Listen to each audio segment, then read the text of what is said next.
Praise the lord. దేవుని ఘనమైన నామమునకు మహిమ కలుగునుగాక. వేకోజాం ప్రార్థన. రండి ఒక ఆరాధన గీతం పాడుకుందాం. ఎవరు ఎదురు చూతురు సంసిద్ధులౌదురు, ఎవరు ఎదురు చూతురు సంసిద్ధులౌదురు,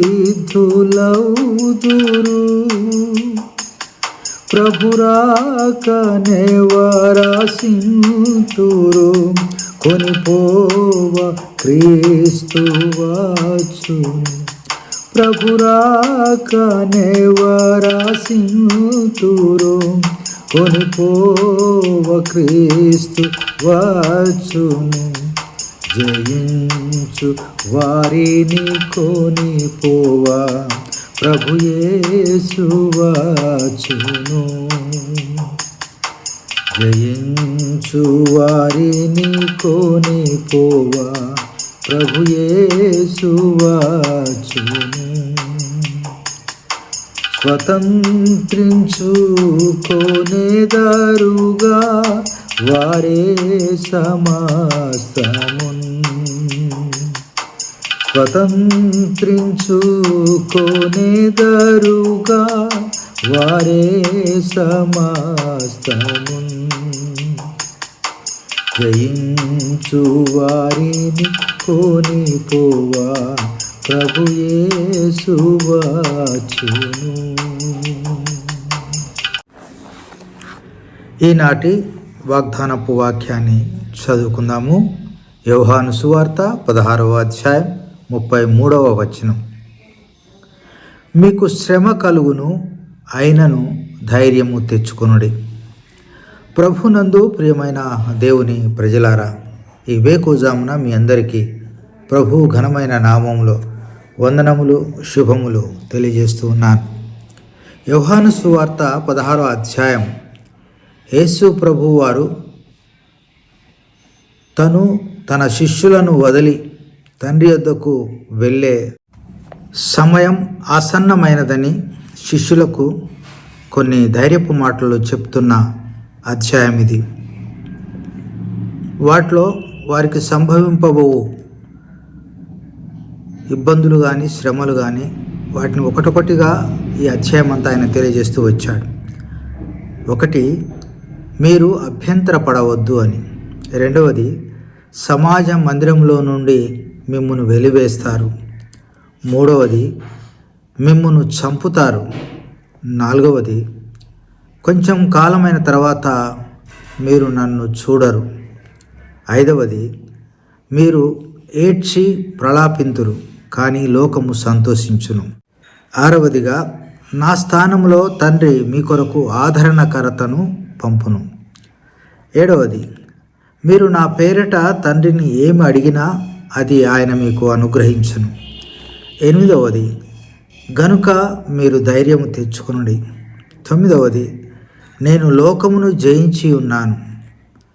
10, మీరును జయించినట్లయితే, ప్రకటన గ్రంథము 2వ అధ్యాయం 10వ వచనం ప్రకారంగా, మరణము వరకు నమ్మకంగా ఉండుము, నేను నీకు జీవ కిరీటము ఇచ్చేదనని వ్రాయబడింది.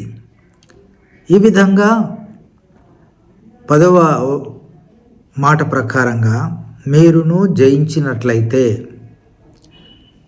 మీకు జీవ కిరీటం ఉంటుందని 16వ అధ్యాయం అంతా ఒక వీడుకోలు అధ్యాయంగా, వీడుకోలు సమావేశంగా తన శిష్యులందరినీ కూర్చోబెట్టుకొని యేసుప్రభుల వారు చెప్పినటువంటి మాటలు, ఇదంతా బాధాకరమైనటువంటి కలవరపాటు కలిగించేటువంటి సంఘటనలన్నీ యేసుప్రభు వారు తన శిష్యులతో చెప్పినప్పుడు వారందరూ చాలా భయపడ్డారు. వారిలో వారు చర్చించుకున్నారు. దేవుడైతే ఆయన తండ్రి దగ్గరికి వెళ్ళే సమయం గురించి సూచాయగా చెప్పినటువంటి మాటలన్నీ కూడా యథావిధంగా శిష్యుల జీవితంలో నెరవేరినాయి. ఇవన్నీ కూడా సంభవించినాయి. శిష్యులందరూ హతసాక్షులైనారు, ఎన్నో శ్రమలు పొందినారు, ఎన్నో బాధలు పడ్డారు యేసుప్రభు వారి కొరకు. ఆయన రక్షణ సువార్త అందించడానికి కొరకు వారికి జీవ కిరీటము ఉన్నది. ప్రియమైనటువంటి నేస్తమా, నాడు శిష్యులు ఎన్నో శ్రమలు అనుభవించినట్లుగానే నేడు మనం కూడా కలవరపడకుండా, అభ్యంతరపడకుండా, నిఖార్సైనటువంటి క్రైస్తవ జీవితంలో నిజమైన విశ్వాసముగా సాగిపోతూ ఉన్నప్పుడు మనకు కూడా శ్రమలు, నిందలు, అవమానాలు, బాధ, మరణాలు కూడా సంభవిస్తూ వస్తున్నాయి. వీటన్నిటిని బట్టి మనం వెనకడుగు వేయరాదు, లోకంలో కలిసిపోరాదు. అంతం వరకు మనం నమ్మకంగా ఉండాలి.